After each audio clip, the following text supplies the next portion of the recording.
پاکستان میں جو لوگ الیکشن لڑتے ہیں، اب آپ سب لوگوں نے ان کو کور کیا دیکھا ہے، آپ ان سے پوچھیں گے وہ آپ کو بتائیں گے کہ کبھی سوچا بھی نہیں تھا کسی نے کہ عورتوں سے علیحدہ ووٹ مانگنے پڑنے. کسی نے سوچا بھی نہیں تھا کہ لڑکے گلیوں میں جو کرکٹ کھیل رہے ہیں یہ جا کے کہیں گے کہ ابو بس تسی ووٹ ادھر دینی ہے تو دے دو، تہاڈی مرضی ہے، ہم اپنی مرضی کریں گے.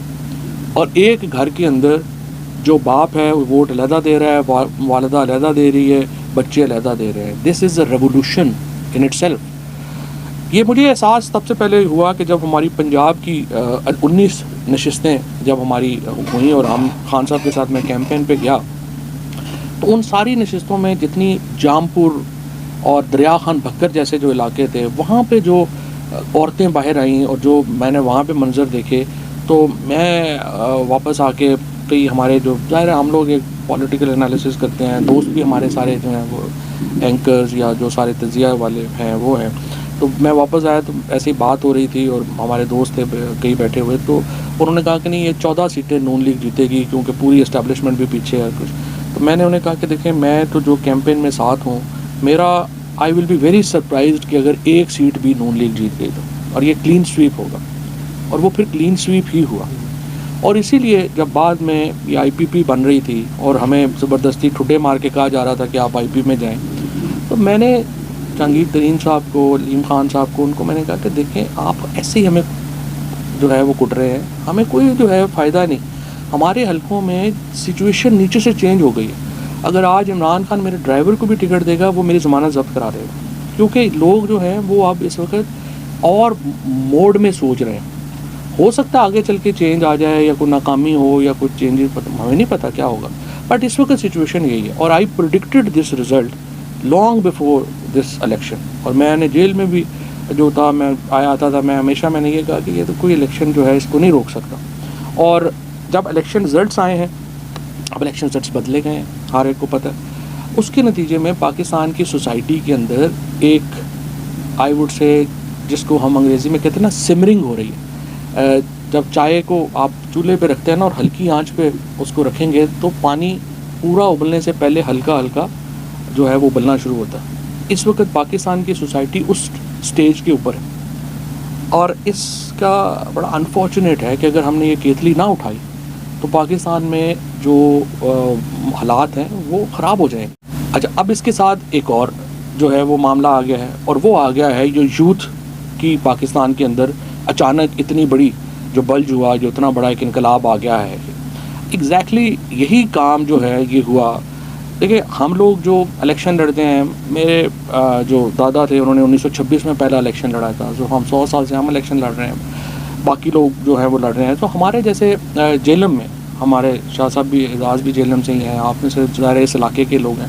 ہماری پالیٹکس بڑی سیدھی سیدھی تھی. ہم تو جی یہ راجے ہیں، وہ جٹ ہیں، انہوں نے اس کو ووٹ دینی ہے، انہوں نے اس کو ووٹ دینی ہے، وہ گئے یا کوئی نمبردار جو ہے اس نے فیصلہ کر دیا، فلانے نے فیصلہ کر دیا.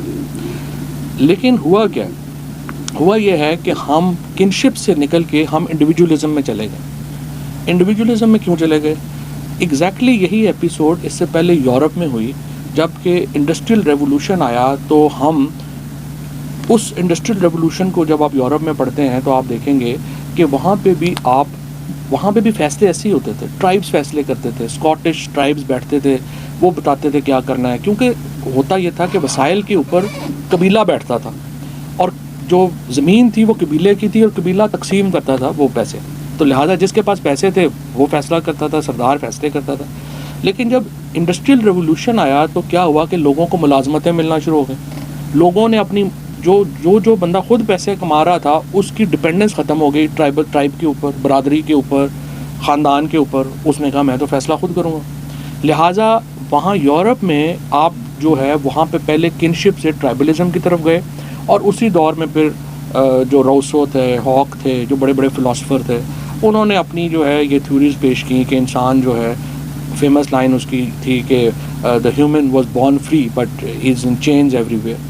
تو اس جو غلامی کے خلاف جو ایک آواز تھی، جو فرانس میں ابھری، جو آسٹریا میں ابھری، جو یورپ میں ابھری، اور جس نے ہابز، لاک اور روسو جیسے جو لبرل فلاسفرز تھے ان سے وہ امریکہ میں پہنچی، اور پوری دنیا میں وہاں پہ بھی جو ہے وہ تبدیلی آ گئی.